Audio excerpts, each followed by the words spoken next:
Hi, welcome to the March edition of the monthly OpenLineage meeting. So as a reminder, this meeting is recorded. I just started the recording. You will find the notes and the recording of the meeting on the LFAI and Data Wiki. We'll start the meeting with a quick round of introduction.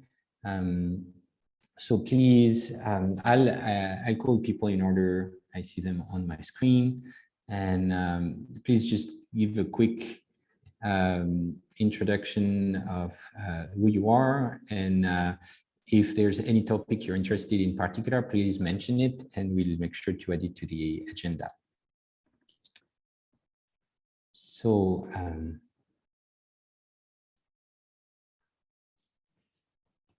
On my screen, it starts with Michael Collado.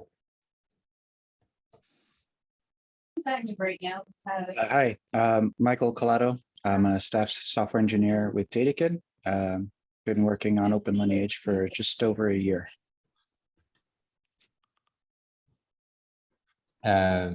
Michael Robinson. Hi, Michael Robinson, developer relations engineer with Datakin, and I've been working on OpenLineage for about 4 months and help coordinate the TSC meetings. Ross?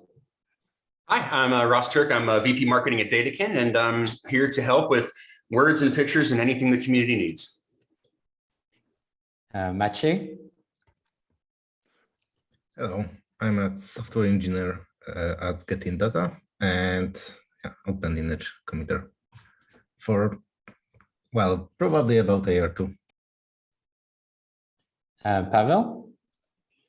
Hello, I'm Pavel. I'm a data engineer at Getting Data, and I'm here for 2 or 3 months full-time and previously for some time part-time.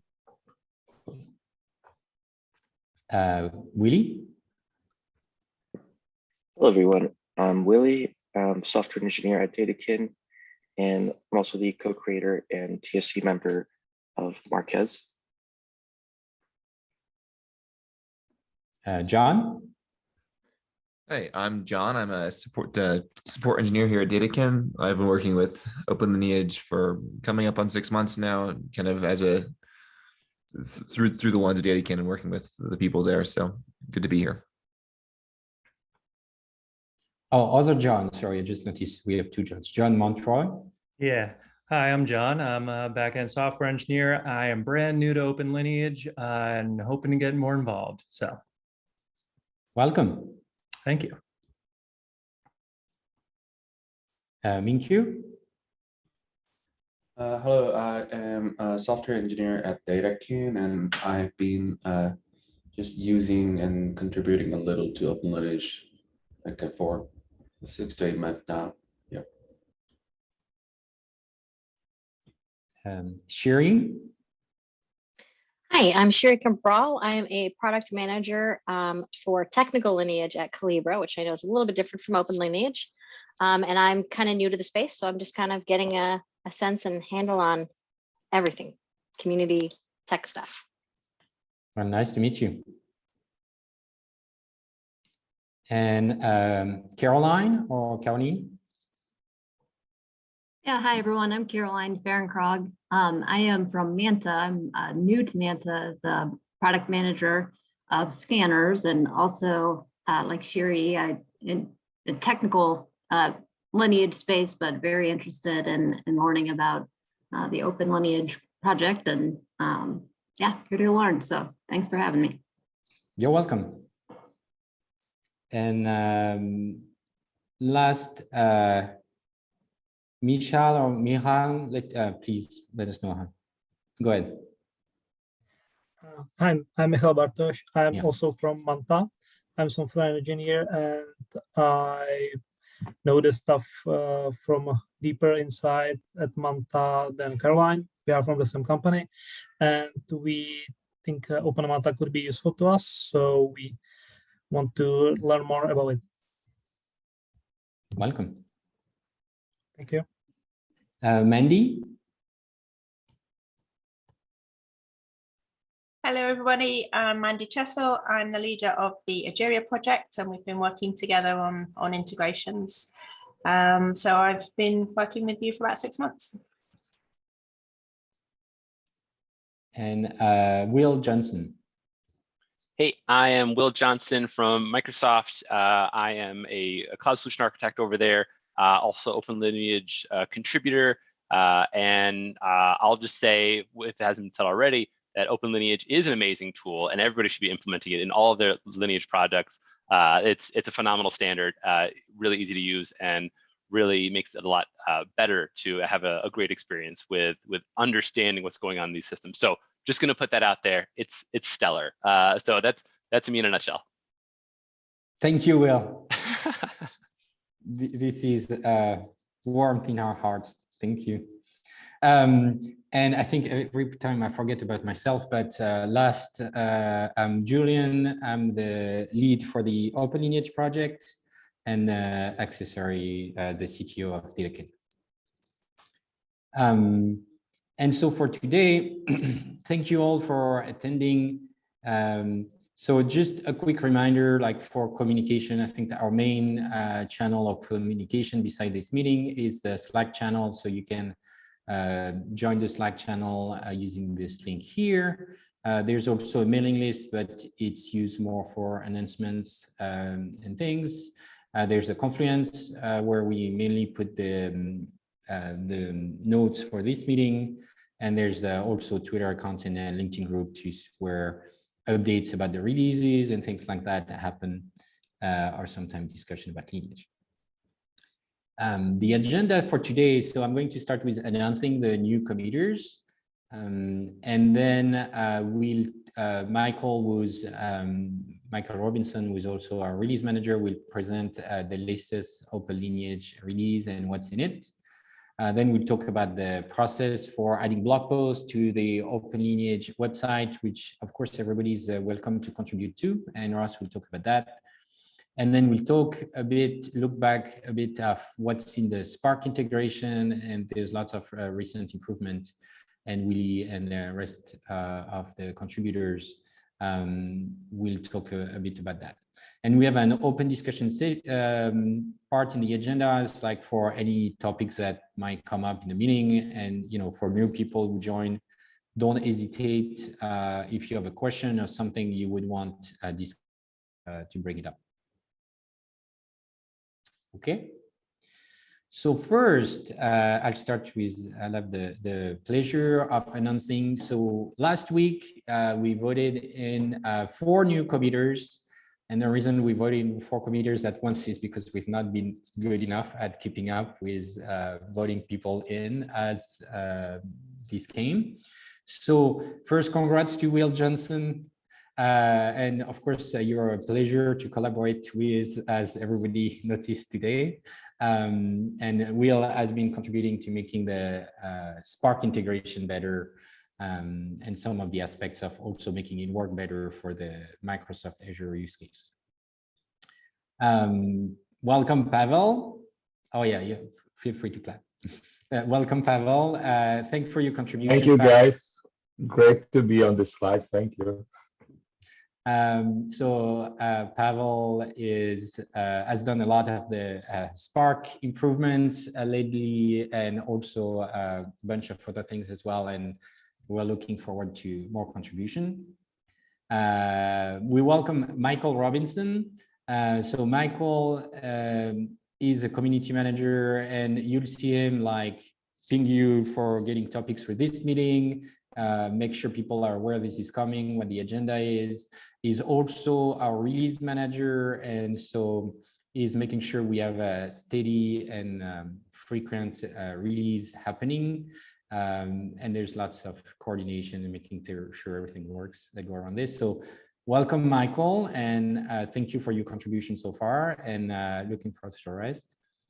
And last but not the least is Ross. So Ross contributing, if you check out the OpenLineage website and the corresponding repository in the OpenLineage organization on GitHub, you find all the work you put in to have a great OpenLineage website and great blog and helping others to contribute, and so on. So welcome, Ross, and thank you. Thank you. On that, now that Michael is officially a committer, we'll welcome his presentation of the latest releases of OpenLineage. Yeah, thank you so much. It's such an honor to be a committer, and just want to share briefly some of the highlights of two recent releases. There was a minor release, and then more recently, a small patch. So I'll just take you through those quickly. As you can see here, got the Python operator and the bash operator. These are similar in a sense because they're similar to a SQL facet, and they offer the ability to see the content of top-level code. Then moving on down the list to the dataset lifecycle state dataset facet. This edition captures when someone is conducting dataset operations such as overwrites or creates and so forth. Moving on to this generic facet to collect environmental properties. This collects environment variables. It depends on the Databricks runtime, but it can be reused in other environments. And I may be mistaken, but I believe this is Harish's first contribution to OpenLineage. The OpenLineage sensor, moving on for the OpenLineage Dagster integration, is the first iteration of the Dagster integration to get lineage from Dagster. So very welcome addition to OpenLineage. Very exciting to see this begin with Dagster. Then finally, among the additions, we have a small addition to the Java client that features better types, was a string previously. And then some fixes. First one is fixing a particular issue with the grade expectations DAG and an issue with exiting the integration. Thank you, Mache. And I haven't been mentioning contributors, apologies. From Ross, we have a fix lowering the logging level for import errors to info. Users were seeing warnings about missing packages because they weren't using a particular part of an integration.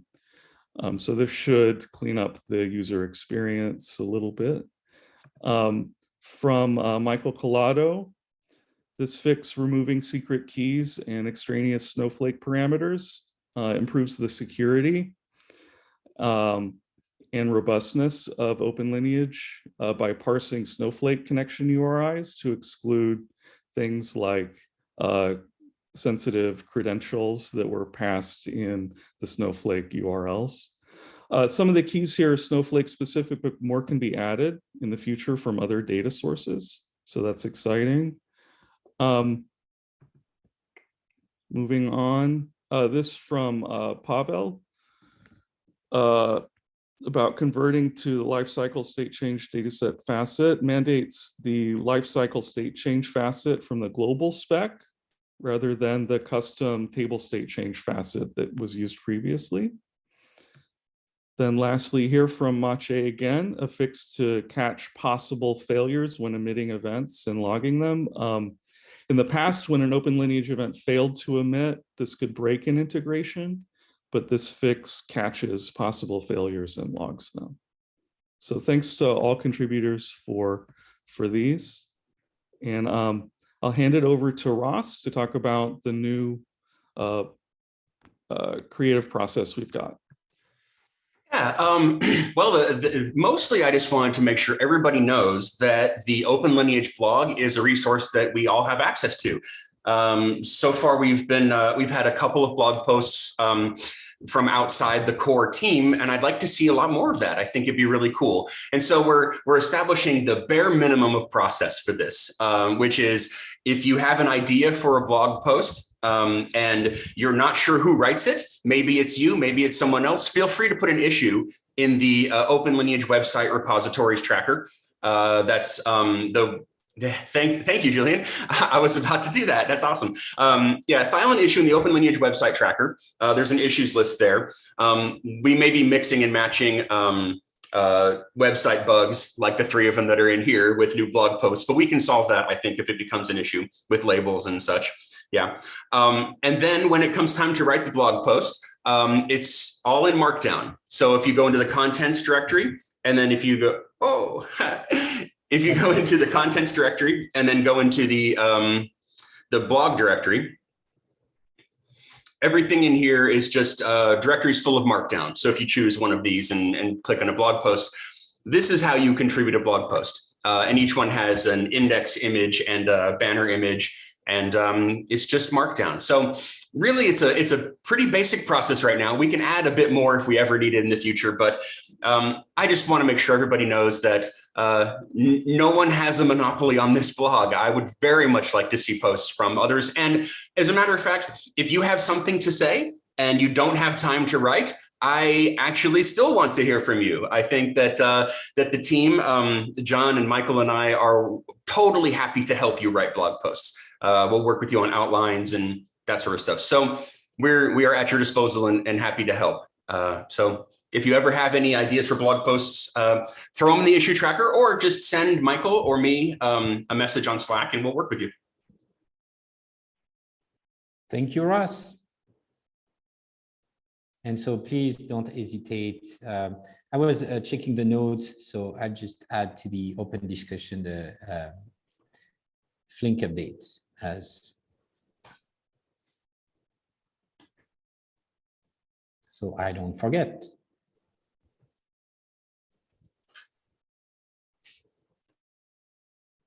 And so any question about this part? Okay, so we'll get to the next step. So we wanted to do a quick update on the state of the Spark integration and where we are at so far.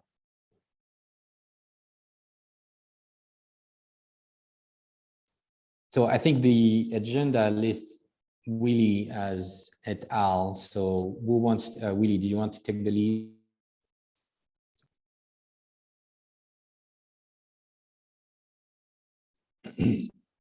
I do. I'm sorry. I was quickly pouring a cup of coffee when you said my name. So, okay, Spark integration background. Oh yeah, some highlights. Yeah, so some context quickly from those that are not aware or that are new to the community meeting is that originally the Spark integration was part of Marquez. So Marquez was the sort of inspiration behind OpenLineage. So the core model of Marquez has job, runs, and data sets. And we use that sort of concept to look at a standard that eventually became OpenLineage. But during that time, we prototyped these OpenLineage in Marquez, and we have a few integrations in, we had a few integrations in the repo, and one of those was Airflow, and one of those was Spark. So a lot of work went into the Spark integration, and we reached a point where we said, okay, now we could donate this integration to OpenLineage.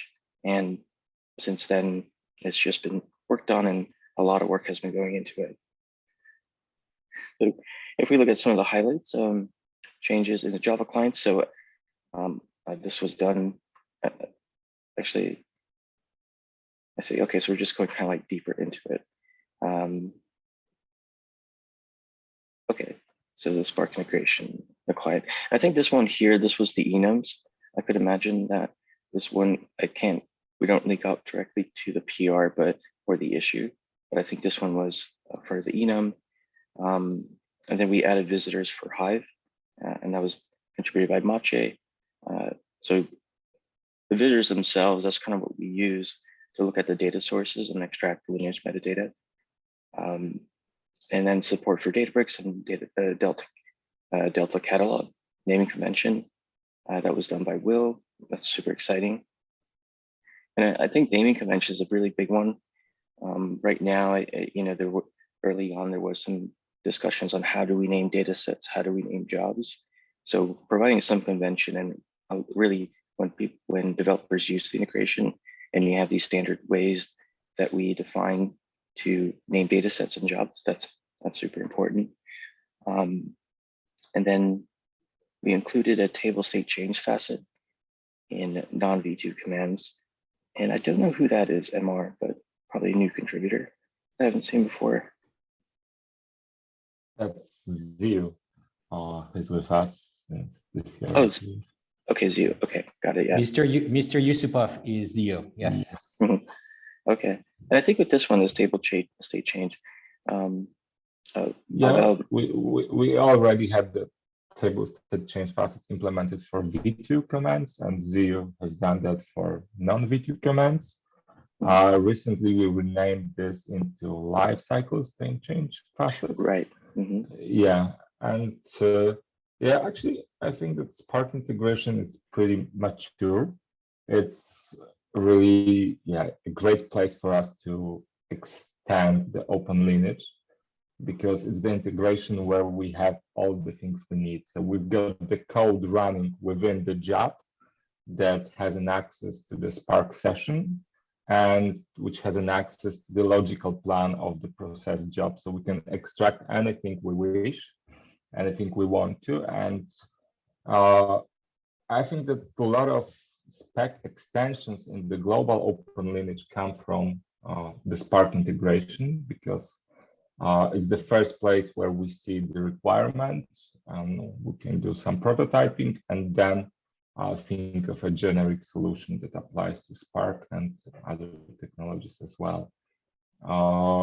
So yeah, I think that Spark integration gets pretty mature.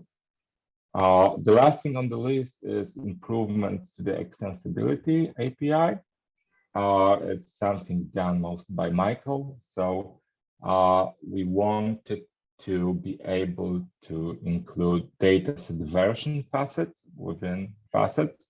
So the providers like Iceberg or Delta provides the versioning of the datasets. So we add some data and the version gets increased, or it's another version. And we wanted to get this information out from the Spark job and send within the OpenLineage event.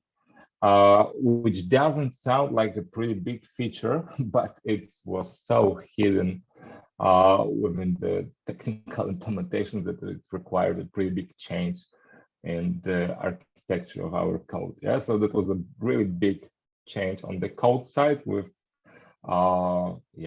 just a not that big feature visible for the end users. You know, I don't know that we talked about the extensibility API at the last monthly meeting, but maybe it's worth just a couple of sentences on that detail. That is, prior to recently, any contributions to the Spark logical plan kind of evaluation had to be done inside of the OpenLineage jar. So if you wanted to write code to handle, like, so for example, we had like Databricks Delta handling here, or some of the Databricks environment variables, some of the Azure stuff, right? Like these are all like kind of custom, like support for custom environments. And if you wanted to have that support, you always needed to contribute those classes directly to the OpenLineage code base. The extensibility API allows users to write their own dataset builders or facet builders without having to contribute them to open source, without having to contribute have them inside of the OpenLineage code base. And so it's an API that is still kind of, I think it's probably an experimental phase right now.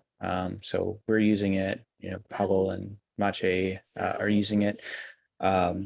Will, I think, has done some work using it. So, but I think it's probably still needs some improvements. So as users are building with it, we definitely want some feedback on that API to make sure that it's open enough and extensible enough that people are able to solve their problems without having to like do dirty hacks inside of the OpenLineage code base.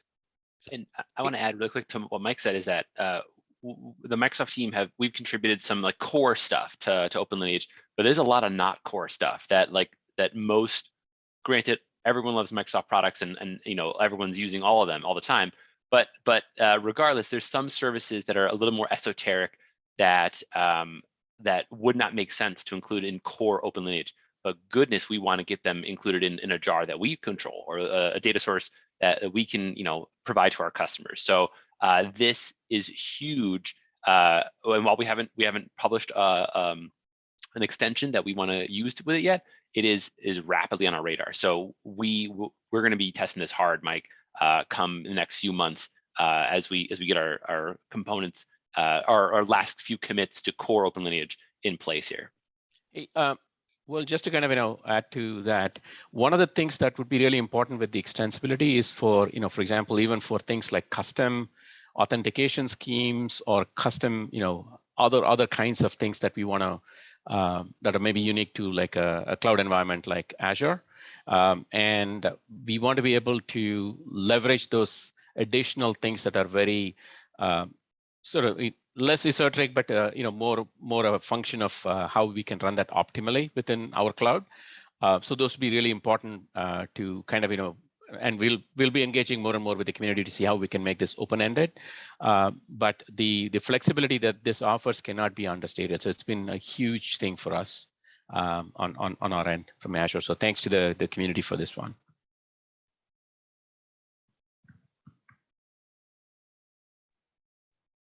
Okay, cool. Well, thanks for all that background and context around those contributions. And also, I'm really sorry if I was just supposed to do the background and context. I think while I was pouring my coffee, I was kind of hearing what I was supposed to do. So sorry about that. But either way, awesome.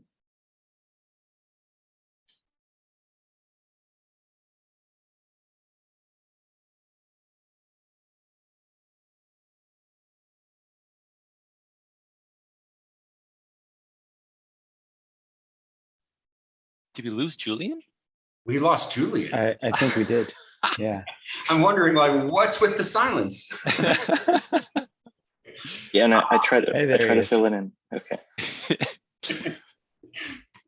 He's back. He returns. Oh no, he's there. Yeah, cool. Yeah, no, I'm back. Sorry about that. Okay. I got disconnected. Hopefully,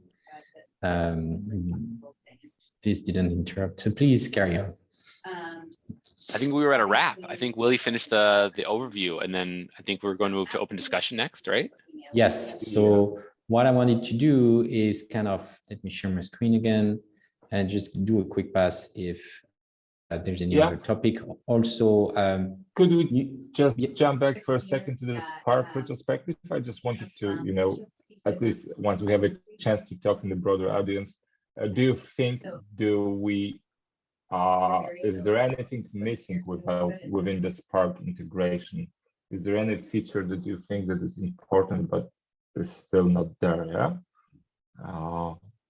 Things like, I don't know, column level. Yes. That's yes, that one, Pavel. That one.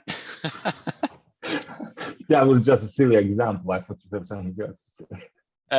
Two notes from the work we've had so far. Number one is maybe this is user error, but we're still getting some challenges with some customers or some users in our community with some Delta tables where we're like because Delta is so complex, it emits so many different events.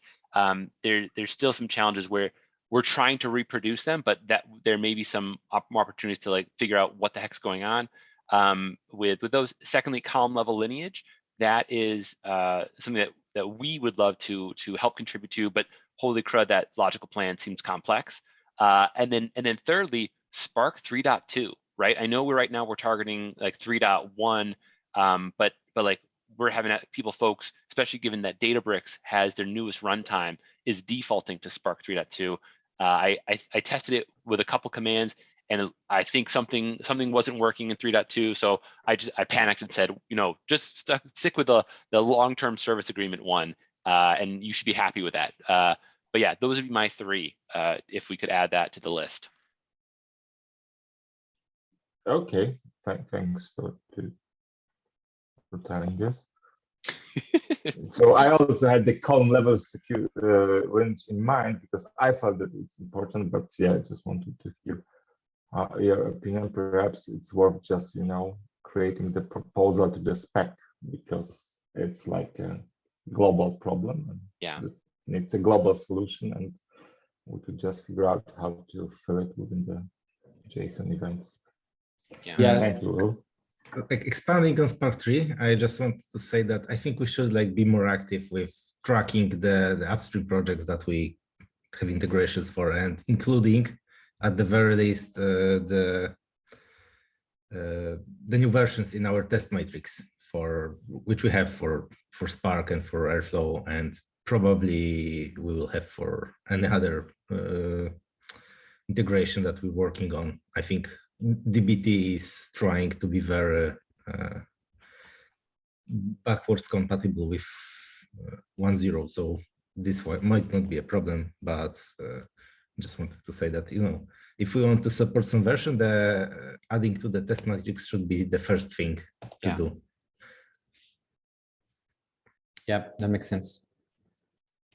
So I'm writing down, so we're taking some notes of this, and we can definitely open issues for tracking those ones, and probably defining a process to track new version of those things to kind of proactively add them to the test metrics. Okay, any other question on this topic?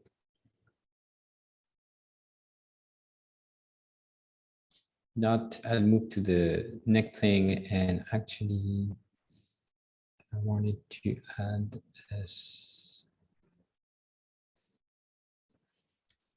Just in time. Yeah, presentation so making.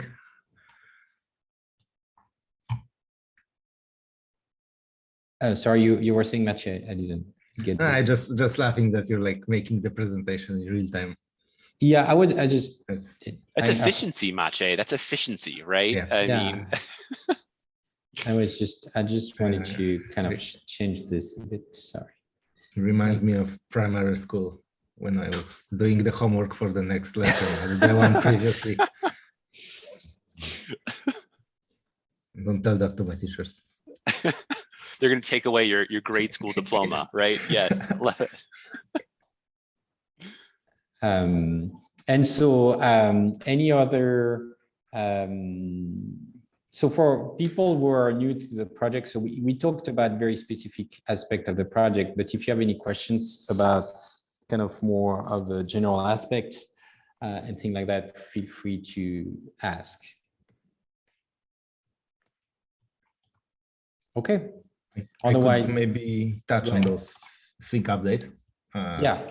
So last month, I think we said that we are working on it, and that is for now the work of mine and Pavel's colleague Zio, who's working on it full time, and we're helping. But right now we are in the moment where initial exploration is done, and we have some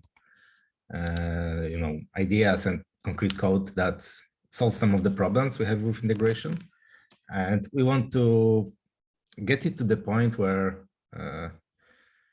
we can implement some subset of Think functionality to track the image, because Think is a huge really huge project that solves tons of problems for tons of people, has 4 different APIs, and it's it's not possible to solve to have lineage for everything at the one go.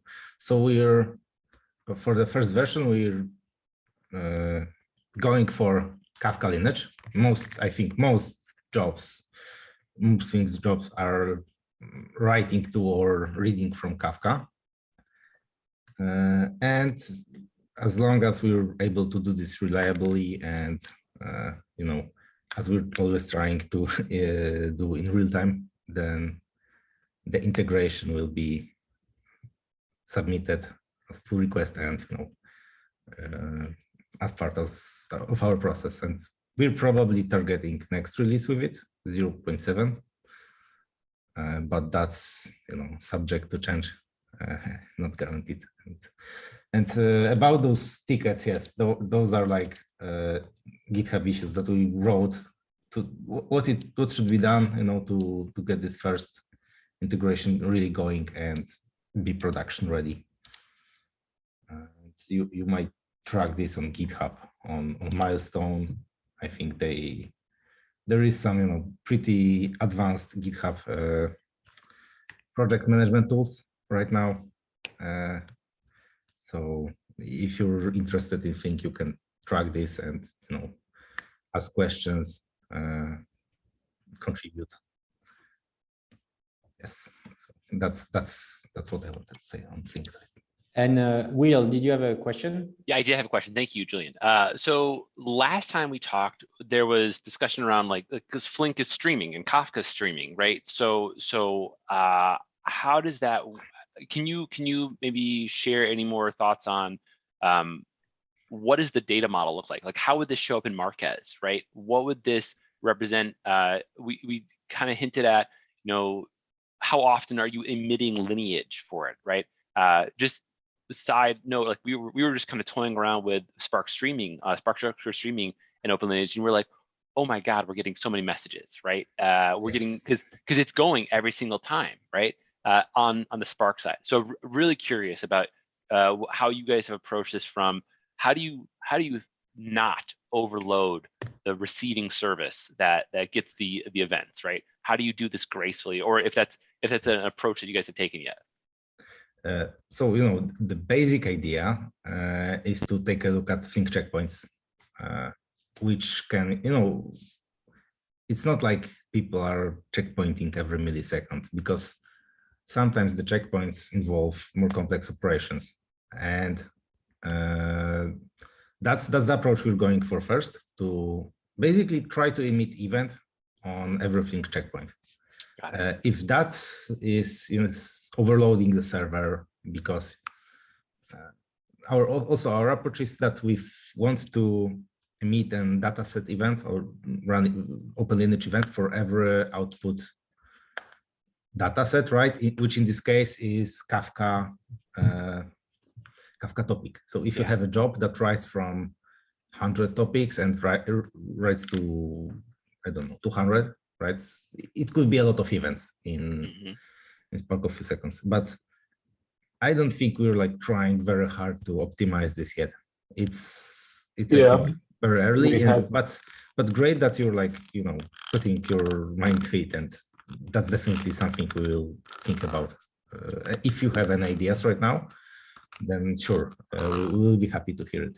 I want to stand on shoulders of giants like you two, right? Like you guys are the brains here, right? But no, in all seriousness, I'm really, I think I can speak for a larger group. We are very interested in that streaming side and understanding the data model that OpenLineage will emit, because it's something that it's I'll use the word gap, but like there's something that's missing, because we have people who are in Spark are like Spark streaming all the time in databases like Synapse, and gosh, the way that Synapse, or the way the Spark does it, at least Mike Collado can correct me, is like it's checkpointing all the time, right? It's checkpointing more often, I would expect, than maybe Flink does, or maybe there's a way of controlling it. So that's where I love the direction, and I just want to make sure that we can adapt it to the Spark side, that same model to the Spark components. I just want to say that there is a difference between Flink's checkpoints and Spark streams micro batches. Sorry, there's just one other thing I wanted to make sure, when we look at this design, right, there are two pieces there. Flink is not really, Flink is a lot more streaming than a Kafka or a Spark streaming, because of the micro batching that you mentioned, right? The other piece that's very important is in this scenario to be able to separate the structure kind of updates, because those are probably going to be few and less frequent.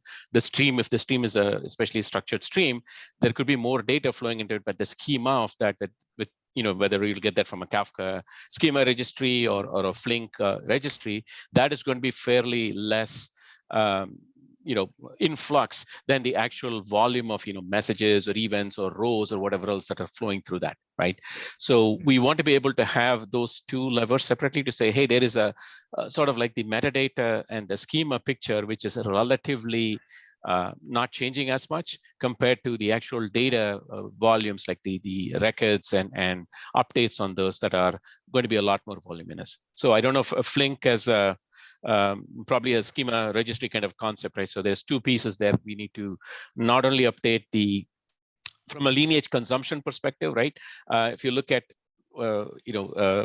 tool like ours, which is ingesting the lineage and showing those graphs of dependencies, for lack of a better term, that is going to be, that's going to be fairly static. Whether 20, sort of updates went through that or 2 million went through that, the structure of that is going to be the same. It's going to evolve less frequently than the volume of updates that are being pushed through. So we want to be able to see those as separate, maybe, for example, see those as even separate topic updates, for example, in a Kafka context. Something like that will help us distinguish between the metadata updates and the actual record volumes that go through that. I kind of see what you're trying to, where is the problem with our approach? So our approach right now would be to model, so I just want to say that we are trying to model whole like Flink run from where you started to where you like take your, upgrade your Flink job or something like that as one event, but schema of events that we're processing can change multiple times, right? Yeah. And we can, we had some early ideas about how to handle, using something like Confluent schema registry, but I don't think we've talked about what to do if it changes in midstream run. So this is like a valuable, I think. Yeah, I think just to give you a little bit more context on this, one of the approaches that, for example, that I've seen work well is in the Debezium project. In the Debezium project, they get the CDC updates from a variety of open source and other databases and push that into Kafka.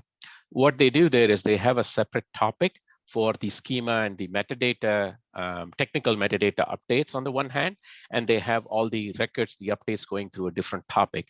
So people who are only interested in, let's say, the schema changes are not flooded with all these other updates. So they don't have to look at the, if you don't care about the record level updates, you only care about the schema level updates, they can just listen to a separate topic and be done with it. And there are use cases for both. So that may be a good model to kind of think about when you look at this schema versus the data separation. Pavel, what were you going to say? Yeah, I want to say that we had some initial discussion about the, throttling the OpenLineage events, and we thought that perhaps it can be also done on the Marquez side, because, as you said, if you generate tons of the same events, because you get more and more data, but the schema doesn't change, so perhaps you could check it on the Marquez side and don't write that often. Yeah? So even the checkpointing is frequent. You don't have to modify the model that frequently, but it's still undecided. We just see we will need to face it. Yeah, I would even propose that we have two separate streams, and I know Mandy, we were trying this in the past with Egeria and Atlas also, right? So we separate streams, one for the metadata updates and one for the actual data updates. So the downstream consumers can filter and listen to whatever they care about most. Okay, I think, do we have an issue specifically about this topic on the OpenLineage repo? No, I think it's probably worth. So I think we have a general Flink proposal doc, and that was more like structural, like how do we get the kind of logical plan effectively, right? Like how do we construct the data sets and the inputs and outputs from the various transformations. But we don't have a good proposal doc on the overall strategy for how we're going to collect metadata and send metadata to the backend. So I think that's worth a proposal doc.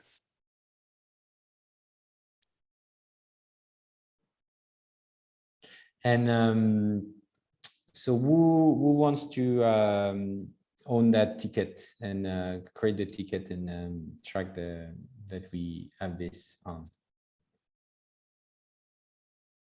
Like Michael, do you want to create the ticket for what you were suggesting, and then we can see at least it will exist, and we'll put the ticket number in the notes so you can refer to it in the notes afterwards. And that way we can continue the conversation in that doc. And I think it's important to capture what has been discussed here. Hey, Michael, if you can create the ticket, we can collaborate offline. And we can talk through some of, at least I had some ideas, but it would be good to, maybe I don't want to take up the rest of the time here, so we can do that offline, and then figure out what, in one of our subsequent meetings, we can come back with, more food for thought for folks to provide input on here.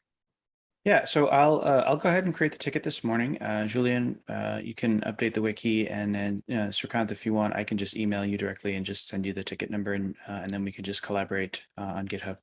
Yep. Cool. Thanks. Yeah, and that's of course is open to other people who are interested in this. Okay. Do we have any other questions on topics?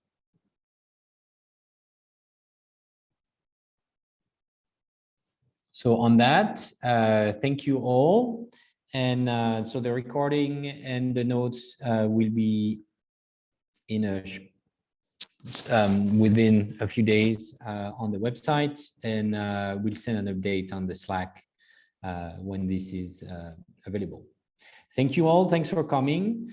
And please, as a follow-up, you can join on Slack through this link.